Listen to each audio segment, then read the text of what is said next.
are in listen-only mode. Good morning, everyone. A pleasure to be here this morning on this beautiful December 8th. A little bit cloudy in Toronto, but still beautiful.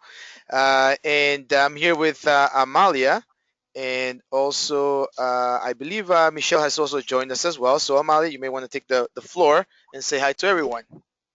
Most certainly. Good morning, everyone. Welcome to this week's webinar, and I hope what we share today will be informative and you'll enjoy. Thank you. Excellent. Perfect. And just to let you know, we're going to be talking about some of the latest news and articles. As a matter of fact, we have a very interesting article regarding this website migration from a technical SEO expert that we kind of reviewed and definitely has a lot of great information. We will be adding our feedback based on our experience from a production team perspective on how to effectively uh, uh, perform website redesigns and also migration. So that's going to be a very interesting topic. And also we have a tool of the week. And I just actually I tried to download it myself. It's a very interesting tool that it's a project by Google. And um, and it looks like it's going to be a great tool. It's still in its pilot stages, but I think that if you can download it to your mobile, it's a mobile tool from Google. That would be great. So I'm not going to share anything else until we get there. But to get moving, Amalia, are we ready to begin? And I think that you have something to share with us in regards to Google's Penguin Yep. algorithm update. That's correct. So basically, Google knew the new Penguin algorithm update is not happening until next year, so they just released that information. Webmasters and the SEOs need to have a bit more patience because Google's not basically releasing the Penguin algorithm till the upcoming year 2016. Although everyone was expecting the Google Penguin update to happen by the end of this year, they just informed on Search Engine Land that it's because of the holidays the update won't be released. A Google spokesperson also advised that with the holidays upon us, it looks like the Penguins won't march, and basically, and obviously until next year, and that the next Penguin update is expected to be real time. So meaning as soon as Google discovers the links to your site, whether it be bad or good links, basically the Penguin algorithm will analyze those links in real time, and the ranking changes should happen in almost real time. Penguin will continuously update as opposed to SEOs and webmasters having to wait months or even years to basically have Google update it. I believe the last official Penguin update was Penguin 3.0, which happened October 2014. So the webmasters will need to wait and be a little bit more patient as it won't be released till next year. Okay, so Armando, did you want to add to that?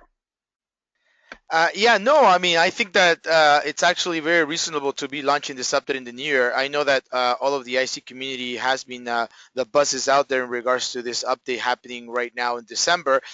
Google had somewhat notified us through their different forums and chats and so on in regards to the update. So the SEO community was waiting for this to happen in 2015, but it looks like it's going to be moving to 2016. Either way, you just got to make sure that we're prepared. And as you mentioned, the Penguin update, the algorithm update, has to do with spammy link building, right? And it is something that you have to be careful if you have inherited any new clients in the last year or so, where you sense that they may have had some sort of a bad link building experience with their previous SEO providers, or that the client themselves were doing their own, spammy link building. So just make sure that, as you take some time throughout the last week of December, things are going to be dying down in regards to activity. Take the time to go over your clients. There are many various different tools out there that can assist you in regards to doing link analysis. Some of them are free, some of them are paid, but at least you know what. Look at Google Master Tools. Do a mini review of your client sites just to make sure that in the new year, I would imagine that this will be probably released in mid January. So just want to be prepared, but it's good that at least it's not the havoc's not going to happen at the end of the year. So thank you for letting us know about that, search engine land, because it would definitely can create some havoc. And as you could clearly mention, the last time this was done was last October, right? So every year it seems that Google is going to do it. The only other thing that I know of is that it's going to be a live update. So, anyways, that means it's going to happen live. Okay, thank you, Amalia. Thank you. So there's the other article I want to share with everybody. Basically, it's called Now Get a Second Line of Structured Snippets in AdWords Text Ads. Basically, Google may show 2 lines of structured snippets going forward. Google continues to build on its structured snippets featuring in AdWords, which launched back in August. So right now there's about 2 lines of structured snippets that can be displayed in the AdWords text ads. So for example, we provided the example to the right-hand side there. Structured snippets are used to showcase both the styles of the shutters and the services and the advertisers' offers. Also, basically, the blog post indicated that if you now select 2 predefined headers and define 2 lists of categorized, customized values, they can both show with your ads at the same time, whether that's been a combination of styles or brands or destinations or featured hotels. So for example, if you're a retailer that offers window treatments, you may create one structured snippet for the most popular shutter styles and another for the services you offer. So basically, Google adds that each structured snippet enters the ad auction separately, which means both may not show simultaneously. And like any other AdWords extensions, the more structured snippets you include, the better the auction is to selecting the best combination of extensions to help improve the performance. Basically, the headers currently available are amenities, brands, courses, degree programs, destinations, feature hotels, insurance coverage, neighborhoods, service catalogs, shows, styles, and types. Basically, in November, Google debuted a short-term set of headers specifically for Black Friday and the Cyber Monday promotions. So I just want to share that with everybody. Armando, did you want to share anything? No, definitely. Well, yes and no. The only thing that I wanted to share is that this is happening for both desktop and mobile versions. So again, at this stage, it's one of the key things that you have to do, as Amalia mentioned, is to make sure that your ads are well structured and that you take advantage of these snippets. Now, it's not always going to show up. One of the things that you have to understand is that this is obviously up to Google to simultaneously show line 1 and line 2. So if you look at the right hand side here, we have the first line, which is high quality custom shutters, free in-home estimates. Then we have a second and a third line. So again, for the mobile version, they're trying to keep the ad smaller, so it may not always show up. And as Amalia mentioned, there's only specific headers that are currently available. To learn more about this, you know what, definitely feel free to reach out to a production team, or in our case, to our team, and they'll kind of do a little bit of research to make sure that if you have any active campaigns with us, we can assist you. Now, if we don't have any active campaigns, you know what, and you still have a question, just send the question, in this case, to Amalia, and Amalia can definitely try to get some intel from the team to see how that can work. So that's something that we can do as an added value. So very important, though, that the key thing here is that you make sure that you're using those structured snippets to the fullest. But again, there are some limitations, but it's better to have them there than not have them at all. Okay, thank you, Amalia. Thank you. Yeah. And I believe I have another article I will be sharing with you as well. It's called a Google Android app update aimed at musicians, actor, TV shows, and movie searches. So basically, Google says the latest refresh makes it easier to find information like things like on lyrics, music, movie casts, TV show recommendations, and show times. Google has updated its search app for Android devices, making it a little bit easier for us to find information on basically musicians, actors, once again, TV shows, and the movies that we're interested in. According to the announcement, no matter what music or actors or movies or shows that you love, the new update will keep you in the know. So I'm sure lots of people will enjoy that. Google says search results for things like song recommendations or lyrics or upcoming TV shows or movies and recommendations and show times are just literally a tap away on the Android phones and tablets as well. While the update rolled out on the Android devices last Friday, Google said it would be coming to iOS devices soon as well. Okay. Armando, do you want to add to that as well? No, no, that's perfect. I think it's just a way for Google to show any updates and things that are happening within their Android. So Yep. excellent. Thank you very much. Thank you. The other piece of news that I want to share with you today is something that I'm still trying to investigate a little bit deeper into it. So I will definitely have more for you next week. And it has to do with what's called the Phantom 3 Google Quality Update, right? And as a matter of fact, Google did not confirm officially that there was an update on November 19, although there has been a bit of buzz around the industry in regards to changes in core core rankings, right? So there is some insinuation that there was an algorithm update, right? However, as the team at Search Engine Land has mentioned, Google has not confirmed fully, but there was, according to other SEOs, some sort of a change, and they're kind of calling it the Phantom 3 update, which is again is a quality update. According to the author of the article, in this case, is that it is closely related to the quality update. Now, Google's John Mueller, which is he's one of Google's spokesperson right now, specifically in regards to anything to do with algorithm updates. He said on Twitter that Google had nothing to announce, adding that Google makes hundreds of changes per year.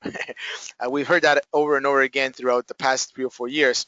So again, there seems to be a little bit from the SEO community where Google hasn't really confirmed, but you know what? There's a bit of evidence in regards to this type of update happening. So I will keep you definitely posted in regards to this, but just to kind of give you a bit of a feedback, and I mean the article link is right there. You can kind of look at it. But when you look at the quality update, which was confirmed by Google back in May, it was actually confirmed by Google 2 weeks after it was noticed by the SEO community. Right. So again, Google kind of keeping their cards close.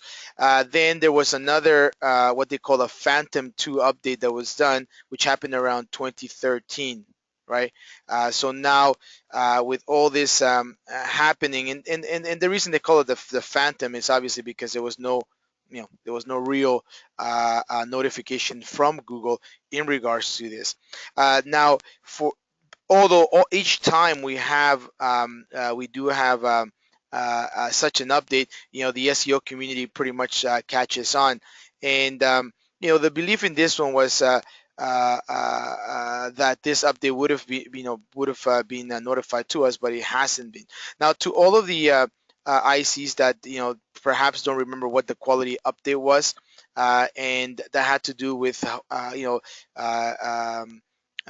the way Google was going to rank websites.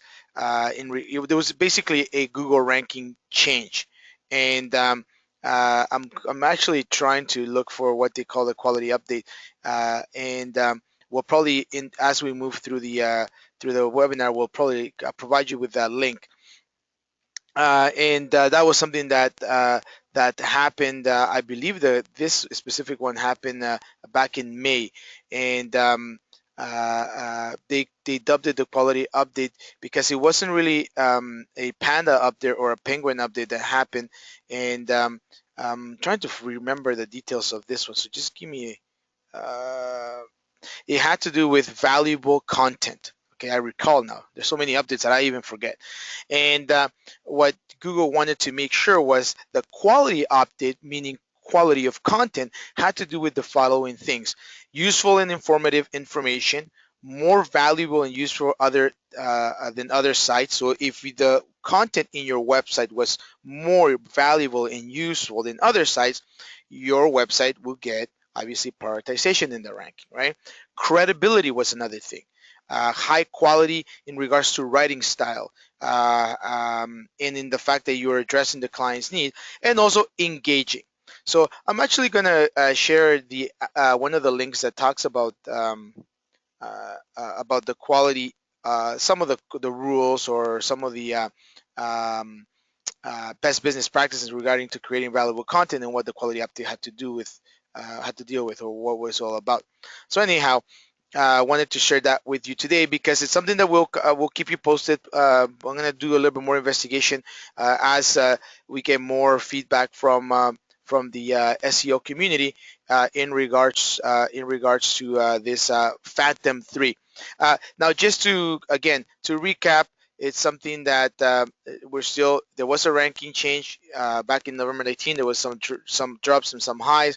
Hasn't been really been confirmed by Google that indeed it was a ranking change. So an actual update. So we're still kind of looking into that as well.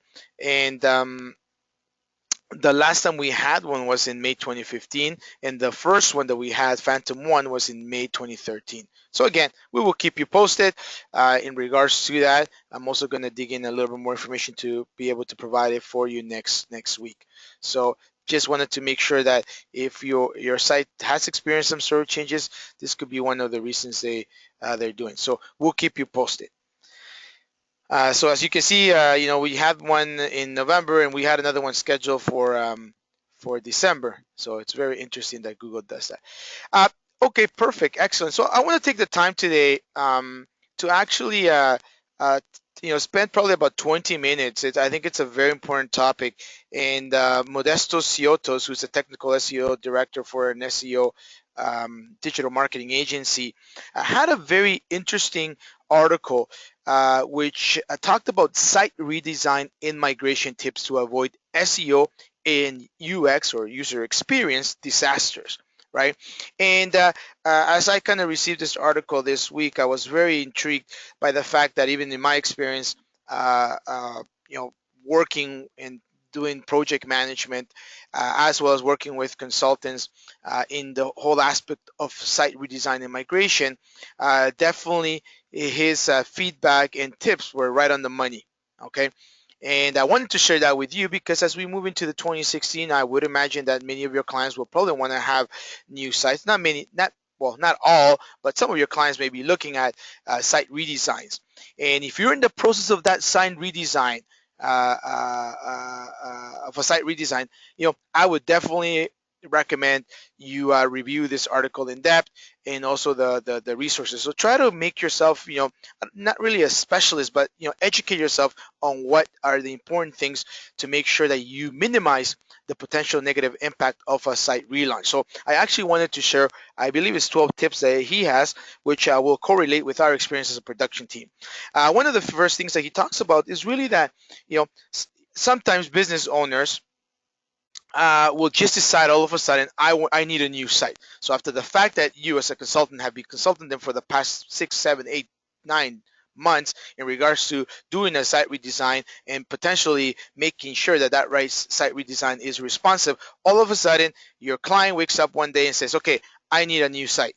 And it's very important to make sure that whenever you take on a new site redesign, there is always a strategic element. And a lot of the time that I'm working with small, medium-sized business owners, as well as CEOs, directors, VPs of marketing, they always think tactical and not strategic. So in essence, one of the main failures highlighted here by Modestos in regards to site redesign is the strategic mistakes that are made at the early stages. And unfortunately, fixing these mistakes after the new site has been launched can be very costly. Now, site redesigns are supposed to be an exciting time to refresh the brand, improve user experience, improve user engagement, and definitely it's not a simple project. Okay, obviously it varies if it's a 5, 10, 15 page website. So for a small medium-sized business owner, to a 500 page website, right, where you're dealing with a big company, many people involved, many stakeholders, etc., right. I can tell you that the some of the challenges are the same, right?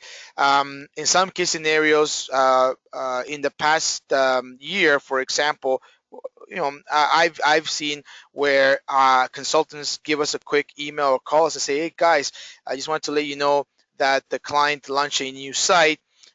Can you have a look at it because all our rankings are down and they're not getting any SEO traction?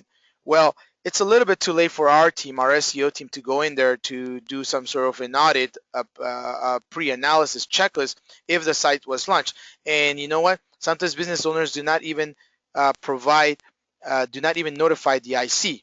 That's a big mistake because ideally they should be able to notify you. It doesn't matter if they don't want to use you to develop the website. That's okay. There's many vendors out there. However, if there's ICs consultants, there's WSI consultants out there that, you know what, for X, Y, Z reason don't want to deal with website development.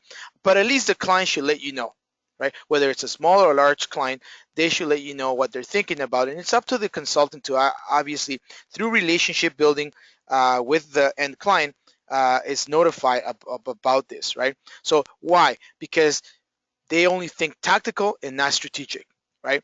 So one of the key things that he talks about that make a migration and even site redesigns go wrong is because too many major changes are introduced, and that can actually backfire. Sites that undergo radical user experience changes may actually not help but frustrate users because now they have to refamiliarize themselves with the new site. And I'm pretty sure it has happened to you when, you know, if you have a specific site that you like, that you visit a lot, and all of a sudden, you know what, they start changing the design on you. It's kind of annoying. I had that experience with Sports Illustrated website about 2 years ago. Yeah, about 2 years ago. You know, I'm a big fan of Sports Illustrated because that's where I get most of my sports news. And I recall the fact that, you know, and I'm a savvy, I consider myself a savvy browser, savvy user of a website. And I remember having challenges trying to find things, and they had just made their move to a mobile. They did two things. They made it into a mobile friendly version of the website, and number two, they also were using the new parallax design. And I tell you that as a user, I was very frustrated in the beginning, and it took me a while to actually get accustomed to it again. As a matter of fact, it got so frustrated for me as a user. And again, I consider myself a really good user of websites, versus, let's say, the average person. I got so frustrated that for about 3 weeks, I stopped getting my sports news from there. I actually moved on to another website. So I can attest this, right? I can. So and I'm pretty sure it's happened to you as well. So remember too that when you are introducing too many major changes, it can definitely backfire. So make sure that there are some strategic elements in place. At the same time, if user experience is causes frustration, right? Because it undergoes radical changes. The same thing can happen to search engines. They may actually struggle to crawl, index, and rank pages. Just from a business perspective, also, you want to make sure that whatever design that you're using, whatever format, layout that you're using, whatever technology that you're using, that it's SEO friendly, right? So very important to take into consideration both SEO and user experience. Specifically, if your client has invested, probably thousands of dollars over the course of years to develop a strong SEO authority, right? You don't just want that to go away. And then obviously what you're doing after is really just backpedaling, right? So it's better to be proactive than reactive. So strategy, put it first versus tactical. So don't just, if your client tells you I want a new website, okay, let's look at some things first. One of the key things that that I recommended by Modestos, the SEO technical expert, is choose clear, realistic, and measurable objectives. The need to design a new website should really be backed by evidence. Very, very important. Just don't go by what you hear. Don't go by what you see. Don't go by what you feel. But you should try to look for source and evidence. And that, where did you find it? Well, you can find it very easily through Google Analytics, where you can then look at organic search performance. Why has it been diminishing? Where is it actually increasing? CMS lacks certain features that will help increase user engagement. Very important, right? Look again at analytics. See where there's drop-offs, there's bounce rates, there's exits, right? Also, perform some A/B split tests to see what the conversion rates are. So very important to take that into consideration. Again, if it's a small website, make sure that you try to do that. So let's say that by the time the new site gets launched, it's going to take about 3 months. As a matter of fact, I have something to talk about that in the next few slides. So make sure that if you're in the process of doing that, take the information that you have today from the existing site, start drawing some benchmarks, and that's one of the recommendations. But really look into it, right? Make sure that the new site design, that has a proper site map, right? Has a proper layout. Uh, Easily accessible to the user, and you're not changing everything around. So objectives should ideally take into account both SEO targets such as retaining organic traffic levels, because you don't want them to drop, or improving keyword rankings, right? Or key rankings and user engagement targets, reducing bounce rate or increasing conversions. These are 4 or 5 key performance indicators that you should be looking at. Okay, because otherwise, if this is not done properly, it may not help. One example I will give you is that there's a growing movement into these one-page websites, right? Where basically, the navigation structure is at the top, and whenever you click on that, it's an anchor link that takes you to the bottom or second part of the website, right? That's great. However, when you look at that from an SEO perspective, it's great for tablet experience, for mobile experience, if also, but from an SEO perspective, it's not friendly because it's only one page. So whether you would have potentially 5 pages and you're trying to condense it into a one-page site, the problem is that how do you optimize for 5 keywords? You can't really optimize for 5 keywords in one page, right? So the rule of thumb is one page, one keyword, one geo target, right? So again, very important.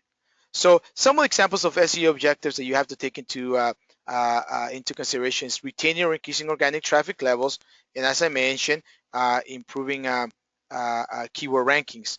So you want to make sure too that you look into the different user engagement targets as well, because that's also very important. Specifically, if your client has great quality content, it's an informational site. The reason people come to the sites because they see it as a trustworthy a source of information. Very important that you take user engagement, bounce rate, exit rates, time spent on pages, on site, very, very, very seriously. Okay. Beware of your strengths, weakness, and limits. Each site migration is unique and needs to be treated with a lot of thought and attention. Again, goes back to defining realistic objectives, having an understanding of the competitive landscape.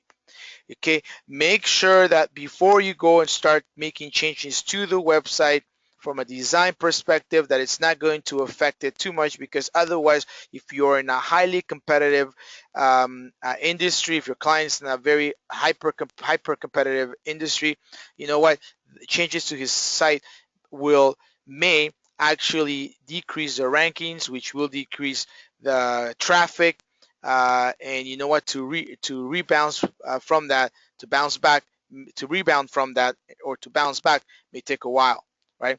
So failure to take strengths and weaknesses of the online competition into consideration can easily lead to setting unrealistic objectives. So again, you also want to make sure that your clients, if it's John the plumber, he's not competing with a major national franchise organization where they have 75 locations in one state, for example, and you know what, their advertising budget is 75 times that of your client, right? So again, that's very important. They have to we have to compare apples to apples, right? So it's very important that your client understands that having a website, it's really important to continuously keep them competitive as well.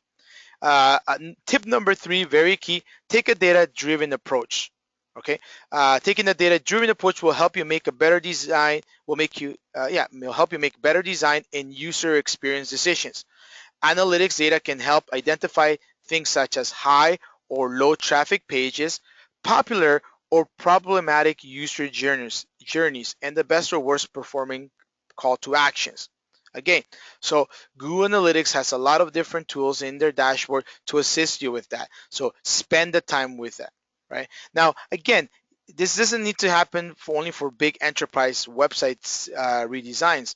As a matter of fact, you can start doing this with smaller sites. and you will see that it will help you. And in this case scenario, one of the key things that I want to highlight here based on our experience is that consultant plays a key role in working with the production teams, okay? Because you actually become the quarterback, right? You actually become the head project manager. Okay, so yes, if it's your first site that you're building, if you're a new consultant and it's your first site, I have a number of links that will help you after once I'm done this article, number of resources. But it's very important that you educate yourself. Okay, and if you need assistance, I would actually even go to the level of recommending to teaming up with another IC who's experienced. There's a lot of ICs in the community, a lot of consultants in the community that specialize on site redesign. So you know what? Take their help, take their mentorship, take their assistance. You know what? You may not make as much money, but you will gain a lot in learning, so you don't make those mistakes in the second time around, right? Or work directly with the production team, right? But at the end of the day, don't just dump a site on a production team or on your developer, in-house developer, and let him kind of handle everything. No, you got to give him direction, right? So part of that direction is taking that data-driven approach to helping understand, what are those performing call to actions and what are those call to actions that are not working, right? So very important. It's going to help you. The other key thing is I would say the struggle between design and SEO. Designers and SEOs. Designers who focus on the look and feel of design, and then the SEO expert who wants to make sure that the website at the end of the day, it's visible, meets Google requirements. It can be indexed. It's search engine optimized, etc. And that's a key interesting thing that we find when a consultant is working with a client, where the client wants to, they have their own web designer, right? And that has to be taken into consideration.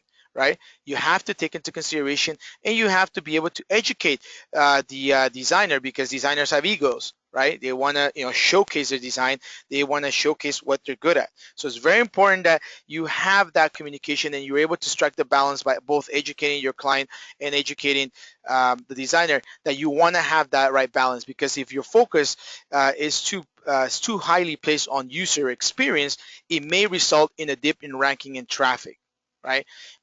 Whereas if it's too focused on SEO, it may just be a plain website with text, right? It may be a very, very rigid website. So you want to be able to strike the balance. Okay. Site redesigns led by user experience teams often see their organic traffic levels suffer after the new site goes live. Why? Because they didn't take that into consideration. On the other hand, site redesigns led by SEOs often see their conversion rates being reduced because, you know what, it's not user friendly. It doesn't have a clear path to purchase, because path to conversion, path to purchase, right? Sometimes SEOs, all they care is about structure, making sure that it's technically sound, making sure that on-page optimization is key. So remember, when you're working with a production team, if you're working with an SEO specialist, make sure, don't think that that SEO specialist is a conversion rate optimization expert as well. Don't assume that. Ask around, right? Ask for help, right? Don't expect the project coordinator, whoever the web project coordinator is, to understand everything. I mean, obviously they're just coordinating the whole project. They have some experience, but bring the team together so you can strike a balance between user experience and SEO, right? Because I can tell you, I've been in so many projects where when you give a carte blanche to a designer, they will design a beautiful site, but that has very little actual content on the homepage, all large images, beautiful heavy images, with very little call to action, because their thought is, okay, you know what, I don't want this to look like a Walmart or like a supermarket where you have all these call to actions everywhere. I want it to be clean, I want it to be beautiful. So again, it's the ability to strike that. So you as an IC, as a consultant, have to make sure that you can basically work hand in hand. Okay, that's very key. For bigger sites, if you are, and I think that there's a huge opportunity here for ICs who definitely, enjoy this type of a challenge. It's a challenge because if you don't do it properly, I can tell you this disasters can happen. But one of the things is that you know what, if you specialize in this situation, in this type of projects, I can tell you there's a lot of companies out there that can definitely use your expertise. Right. Now, one of the key things again is where the consultant has to work with different individuals, different personalities when working. So here we have SEO team. Oops, I forgot the web team. In the web team, I included the programming team and the design team, the client, and obviously you, the IC. So you have to make sure that all of these individuals are in part. As a matter of fact, according to Modestos in this article, he actually adds more. He goes, you know what? Make sure that you know, touch base with the content strategists, right? Conversion rate optimization experts, right? And even to a certain degree, the data analysts. So we're talking about bigger projects, right? Right now we are working with with Hoop, which is the health. I've mentioned this, you know, a few times, and the reason I mention is because I'm actually involved somewhat in this project, with which is the Healthcare of Ontario Pension Fund here in Ontario. It's a billion-dollar company, big site, 500 pages. They want to cut it down to 100 pages, but it's kind of like, okay, you know what? They come to us and they're using a different company to do the design, and we're kind of just focusing more on the SEO side and to some degree consulting, strategic consulting.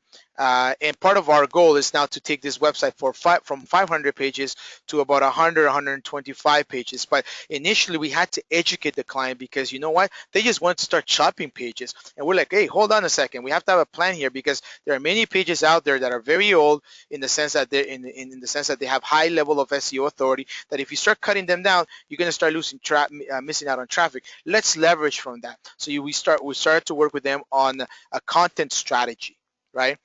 Which I can tell you, it's not easy, right? Because you know it takes a lot of time, effort, testing to make sure that you know that it's done properly. So you have to make sure that if you are the IC spearheading this, you're bringing all the pieces together.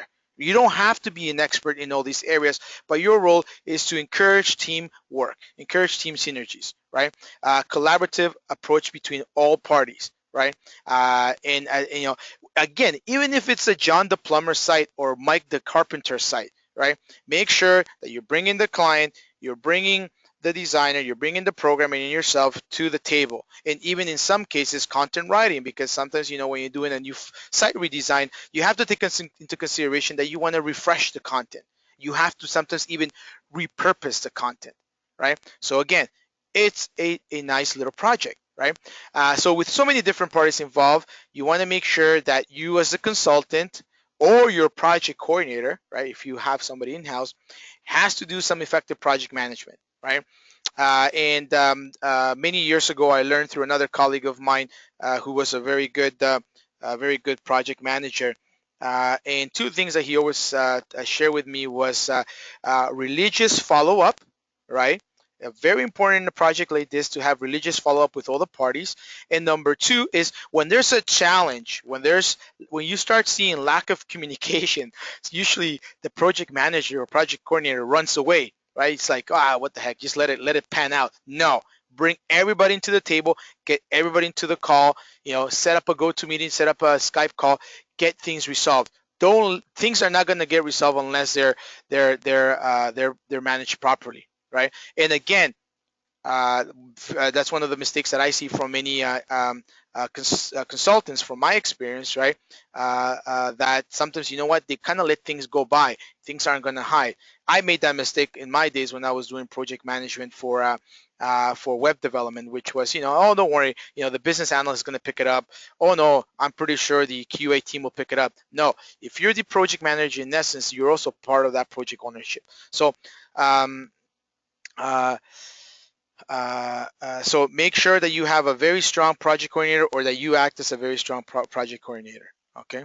because it can be definitely challenging, not just looking from the technical perspective, but the people perspective as well. Evaluate the new content strategy, what I was talking about earlier. You have to have a very well thought out content strategy, because if you do not bring that content over to the new site that has been ranking, and you totally just say, no, you know what, I'm just going to put new content, and you don't take into consideration the keyword strategy that has been placed in the live site, that migration is going to be a failure, right? The decision to move, remove, or consolidate a significant portion of a site's content without thinking about the consequences, both on user experience and SEO, is a classic mistake. And I've seen it time and time again. So I give Modestos props on this, because you know what? When I saw this article, I go, yeah, I got to share it with the consultants, because it's something that happens. And sometimes, you know what? We forget things. Whether we have 10 years as a consultant, or 6 months or 3 months as a consultant, these are some best business practices. So again, you got to have proper content strategy. You got to make sure that there's a proper SEO architecture in place, site information architecture in place, with proper page structure and internal linking there. So make sure that happens, right? And again, it all starts with you educating your clients, so your client doesn't wake up one day saying, I need a new website, goes off to GoDaddy, just grabs any template, launches that template without telling you, and because there hasn't been any real communication between you and the client launches the site without you even knowing, right? And then boom, there's issues, right? So to avoid that, you want to make sure that you put everything into place. But content strategy is a very key thing. Content strategies need to be discussed and evaluated at a very early stage and before moving into production. Very important. As a matter of fact, from our perspective, we always recommend that this is done during the design experience, the design phase, sorry. Because during the design phase, you should have your clear sitemap. You should also have your clear homepage and inner page design that includes all the navigation infrastructure or page structure, as well as ideally what content is going to go there, right? So very important. SEO and user experience teams should consider the pros and cons of the suggested content strategy, flag any potential issues, and make recommendations where necessary. Forecasting traffic loss or identifying user experience flaws at this early stage will be much more beneficial than dealing with them afterwards. We're working right now also with another client that unfortunately, the client hasn't really listened to us, where we should have been awarded the website design, but they kind of wanted to go with a third party that was an ad agency that's going to focus on beautiful design. So just to kind of keep the story short, the client went out there, did a design, went through both a new content strategy that they did include us in that portion, because the site has some really good SEO rankings. So we actually fought to kind of be part of that whole content redesign component. And that was back in about March 2014. So the project started in March 2014, and by the time we got to December 2014, that was last year, a year now, they realized that the company that they had hired to do the website, there was too many issues. And when I looked at the design myself, I was like, wow, this is crazy. This is not, I don't understand how users are going to really enjoy this. Yes, it's beautiful. It shows, they're actually an interior design company. For commercial businesses and for government agencies. So they have beautiful furniture and very ergonomic furniture. So it's a very very design-driven website, but the user experience was horrible. And that's I love design, and I love to see good things, but I also want to make sure that I can click on things and I can right away have a call to action, because I want to get a quote. I want a rep to call me, right? So this was a trouble. That was last December. So you know what? That agency got fired, and through a little bit of nepotism, the owner awarded the site to another family person who had some experience in branding and had some friends and some colleagues that were in the design business, and they started launching this new project back in about June. Yeah, around June. Yeah, around June, July, I guess. And they told us, no, the website is going to be launched in December, no problem. So we're here in December, and still that website hasn't moved. So again, it's all about making sure that you're planning ahead. And that in some cases it goes to this point, number 7, where you're testing the new design and features with real users. And now there's 2 levels of testing that have to happen, right? There's testing where you can look at the design, so have some user experience testing, and then have an SEO team also review it and test it, right? So user testing needs to be carried out by users who fit the demographic of the site's real audience, and it's not that expensive. As a matter of fact, if your end client has a very strong user customer base, he can actually do like a little make it a contest, right? Invite 50 of their customers, or to be participate in this site redesign, and let them provide feedback. Or there are services like we provide a service where we use third party testers to actually do some testing on it, and it's not that expensive, right? So you're not breaking the bank. Now, if you're going into larger organizations, you want to make sure that you you know you want to make sure that you use real users, your demographic, you're spending the time, you're getting feedback, not just internal feedback from the different divisions or different departments involved, but also the end user, right? Real users, right? So there are various ways of doing this, but I would recommend that you want to make sure that you do this, because don't be in the situation where you're about to launch a site and then you realize it's not user friendly. You can't even find anything, right? So you want to make sure that this is identified, and that gets identified even with the mockups, right? Identifying usability issues in the user journey during the design phase is essential. So don't just jump from the design to the build if that hasn't been taken into consideration. Number 8, finding the right time to launch. I'm going to go quickly because time is of the essence. Sorry. The agreed timeline needs to be realistic so it doesn't act as an obstacle later. So many sites that I've seen, they're rushed to be launched and they're not ready, they're not prepared, and you know what that does? It creates a lot of havoc. As a matter of fact, now you have something very key here that Forrester study mentions that the average delay for replatforming projects is 4 months. Therefore, factoring in some additional time during planning will almost certainly pay dividends. So I kind of like this because every time I go into a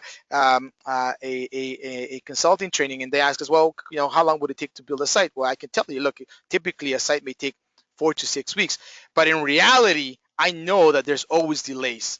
Whether the delays happen in the design phase or the delays happen while the build, because we're still waiting um, content being finalized, or we're waiting to hear feedback from a third-party company to provide us support on a specific API that has to be added, or our own programming team is behind because we're having issues. Hey, I can tell you, look, the average delay right here is 4 months. That doesn't mean that every website is going to be 4 months late, but bake in some time, right? So find the right time to launch. Don't be pressured to launch tomorrow, because it's better to launch once the site's fully done. For example, one of the things that they say is, one of the common mistakes is to plan the new site launch close to a business critical period. So retailers should avoid launching a new website anytime between September and December, so they do not hinder their site performance before the busy pre-Christmas sales period, right? So even though you have that itch to kind of showcase your new site, uh, um, you don't want to be in a situation where you're pushing to launch in September and December and boom, it fails. It's better to go through that season and then launch in January, right? The new year, right? Be realistic with budgets and resources. Another very important thing: project creep and so on. You want to make sure that whether it's a small 5-10 page website to a 500-page website, that you are very realistic with budget and resources. How much of a budget it will take. What are the resources that you will need? Remember, a website designer, it's not a logo designer. They don't specialize in logos. Yes, they can touch it up, they can fix it up, but their main expertise may not be necessarily logo design per se, right? Same thing at the end of the, a WordPress programmer may lack the experience into integrating into a CRM. So if that's part of that first phase of your project and that has to get done, don't rely on the WordPress programmer to do that. You got to make sure that you have another resource that can integrate a CRM to your WordPress site, right? So very important. Even now, though there's a lot of APIs out there, but still, you want to make sure you do that. Another key thing is you need to be realistic about what you can achieve with the available budget and resources. You should always secure some additional budget that could be released to deal with any unforeseen circumstances that may occur. Reducing the scope of the project to keep it on budget can be risky, depending on which activities are left out. So make sure that you always buffer yourself a 5 to 10% of your costs to make sure that for incidental, you can say expenses or scope creep, that you are well protected. Okay, that way, you know what, you don't always have to go back to the client and ask for more money. Number 9, be realistic with, okay, I talked about that, sorry. Number 10, you want to make sure that you're testing new platform capabilities. So again, it goes back into to testing into, the CMS. How is that CMS reacting to Chrome, to Internet Explorer, right? To mobile experience, tablets, etc. So you want to make sure that you use an extensive technical SEO and user experience needs to be carried out during the very early stages. Okay, very important. One of the things that we do at ALM is we do a pre-site launch checklist. It's a very it's a top level one, right? So don't expect a high level audit, but there's a top level one that we do that it touches upon the most key important things to make sure that whatever SEO has been implemented on the live site gets carried over to the new site, right? So it's very important that you address that. You want to make sure that the new site's well optimized. Launching a new site that is poorly optimized will certainly result in traffic loss. As a matter of fact, expect a bit of traffic loss for the first four weeks, right? As the new website gets fully indexed, gets fully re-ranked, right? Poor optimization often comes down to very simple mistakes. Now, the other key thing is time pressure, right? Don't feel that you have to, going live without the best possible optimization is a mistake, and it can cost you and it can cost you your job with your client, right? So make sure that you plan this out, right? Another key thing is lack of expertise is another common reason for site migration failure. This necessarily has to reflect on you, but what your client is doing, right? The client may just be so happy to launch the site that they may just be like, okay, you know what? Forget about it. I'm launching tomorrow with your help or not your help. So keep that into practice. Here are two links that you may want to check. Check out Moss's website migration guide tips for SEOs. Very good. As well as webmasters support.google.com. They have some really good feedback on it. You want to also, another key thing that you want to do before you launch the new website, you want to benchmark everything to measure success. So keep a tab of these things. Make sure you have pre-launch, right? Keyword rankings, user behavior stats, traffic level stats, conversion stats, backlink data and metrics, crawl errors, indexation levels. So make sure that before you launch a new site, you look at your Google Analytics, create I would recommend creating it doesn't have to be a big report, but creating a brief report on pre-launch and then post-launch. Also, do the same thing with Google Search Console, also known as Google Webmaster Tools. Get that data, those crawl errors, those indexation levels, crawl rates, site performance. You want to make sure, because sometimes that data may not be longer available after the new site has gone live. So if you don't have this and you're launching, you'll have nothing to measure against. Okay, so make sure you take that responsibility to do that. Just some useful resources that I have here. And you know what, if you give me a quick second, because I know that I'm kind of running a little bit out of time right now. So I'm just gonna, give me a quick second. I'm just gonna post these for everybody to see. Just give me a quick second. These are some of the tools that I found are very cool and very useful. Not just cool, but also useful. Very interesting. And again, when in doubt, it's better to ask, right? So here we go. Here we go. Some of the links that you may want to use, and if you have any questions, always rely on the production team, ask questions, etc. So I'm sharing those, and you may also kind of come up with your own list of best business practices that you can actually always use. Okay, so again, if you have any questions in regards to site migrations, feel free to reach out to us. We'll try our best to answer your questions. You want to give us some, provide us with some sort of a plan before you're doing that. Hey, we'll be happy to look at it. and provide you with some general feedback from our sense. If you are working with us directly, again, make sure that you act as a lead project manager, okay? Because we have to be able to make sure the team works together. Cool thing that happened this week, I actually got this cool email from Google, and they have a new tool. It's actually in its pilot phase, right? It's a pilot tool for both Android and the iPhone. It's called Primer, and it's basically a free mobile app that helps people learn new marketing topics in 5 minutes or less for the ICs on the go. So I thought this was a cool tip, a cool tool to share. You can go to yourprimer.com and you'll be able to kind of get a little bit more on it. I tried downloading it into my phone, so I'm still trying to kind of do that. So if you give me a quick second, I'm going to take you to their website very quickly. Here is their website. Just it's a nice looking website. So basically, it's a new initiative by Google, okay? And basically, Google is trying to help create more innovative marketing and provide you with some quick to know best business practices in regards to digital marketing. And also I think they do have some marketing tips as well. But you know what, have a look at it. Try to download it yourself, check it out. I think it's a cool tool that you should have. Again, it's not just from my understanding, based on what I've read, it's still a pilot program, so it's in its testing phase.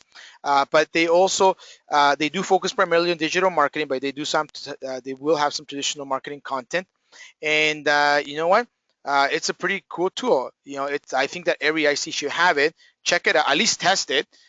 Check it out, and hopefully it will help you.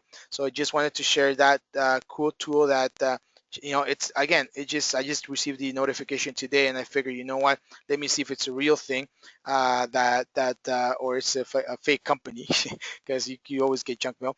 But I went, tested it out, and they have lessons on advertising, content, measurement, and strategy. Hey, listen, anything that you can get into your hands, and apparently it's very quick to use and to download. So have a look at yourprimer.com, test it out, and you know what? We'd love to hear your feedback if it works for you.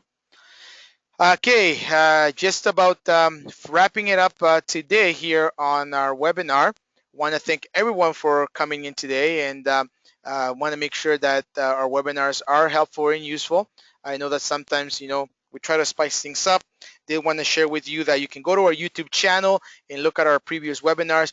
We got a lot of great positive feedback from the webinar with Chris Ballin, our adaptive SEO expert, last week. So as a result, we'll probably have Chris come back in January to share more technical expertise, a little bit more in-depth than what he shared in regards to adaptive SEO, as well as I'm lining up one or two more guest speakers. I'm going to be lining them up for January. So we hope that this can also assist you in your business. Thank you for being part of our webinar. Have yourself a great week, Amalia. I know that we have some promotions. I think I had Michelle join us today. I'm not sure if Michelle's still around, but yeah, Amalia? Yes, I just want to thank everybody for joining the webinar, and just a quick reminder that we are offering our website promotions. The RWD is for free, and our blog's at 50% off. So if anyone has any questions, please contact myself, Michelle, or Armando. Yeah, okay? Michelle is here. So Michelle, you wanna just give us just a goodbye to everybody?